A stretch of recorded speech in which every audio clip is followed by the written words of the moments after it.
Have you ever seen a tree that looks bumpy like this? Check this out. There are like all sorts of knobbly things everywhere. It's like tree braille or something. It's really cool. Well, I was introduced to this tree fairly recently as the hackberry, and sometimes it's known as sugarberry. This is a place that we normally walk, and I just didn't recognize it for the longest time, but it does stand out with this bark. I think that's its defining feature. Celtis occidentalis, I believe, is the Latin name for it, and in Tom L. Pell's book, Botany in a Day, he mentions that this is in the elm family, but genetic evidence suggests that it is closely related also to the hemp family. So that's kind of interesting.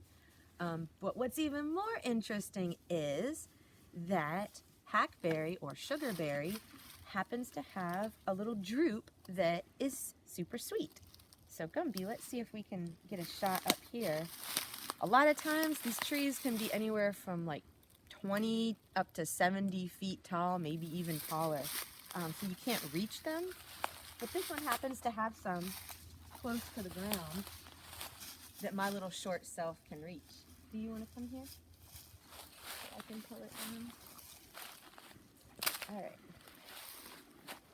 All right, so I looked this up, and there are sugarberries and hackberries. This one, I think, without the leaves on it, I think it's a hackberry. That tree's screwing with you. Yeah, it is. The difference is the color in the drupe. So this one's like a dark purplish, bluish, reddish color. And so that would suggest that this is hackberry. There's also an orangish, reddish berry that's called sugarberry, but they're both pretty sweet, as Cartman would say. So, thank you, hackberry. Can I take a look at it in your hand? Oh, sure.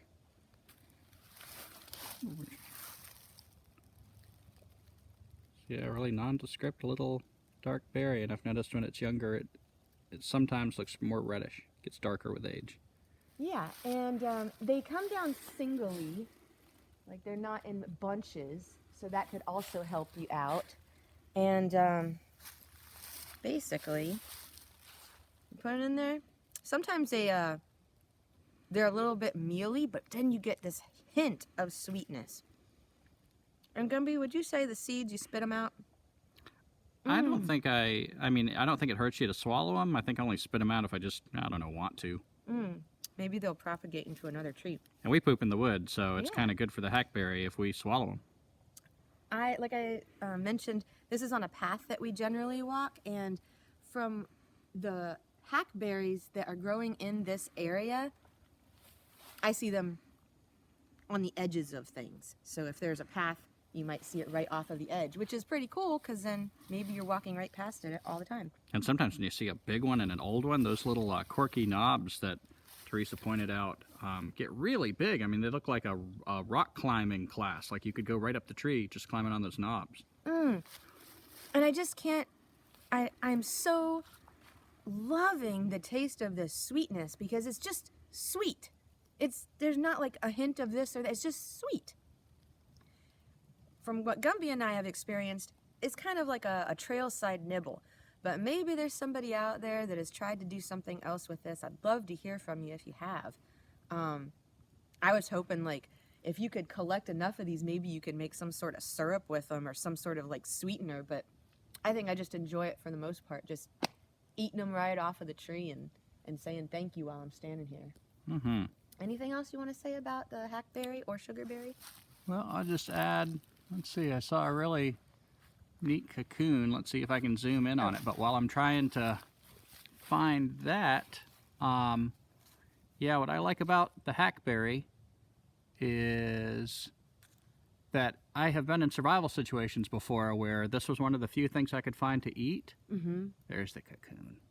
If you can see that, I think it's a moth cocoon, but also enjoying the hackberry tree. I would just add that, yeah, my energy has been really low before. And I remember one day in particular that all I could find to eat was the hackberry berries. And that sugar content did give me a boost of energy, just like eating any kind of sugar. It didn't make me feel full or necessarily nourished, but when I was feeling really weak and had to do more, you know, survival chores around camp, I felt the sugar of this. I felt the energy from it, so. I just wanted to show you, like, this is the size of the seed inside, and look, the pulp is very minimal. It's almost kind of like a papery covering with a little bit of orange mush inside, but then whatever it is, it's got that sweet burst right at the end.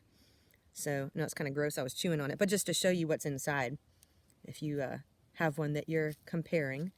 And yeah, that's all I've got. And we are in North Carolina, in the Piedmont of North Carolina in December right now. So the berries are getting really kind of dried out and raisiny, which is my favorite time. I feel like after a frost, a lot of things get sweeter.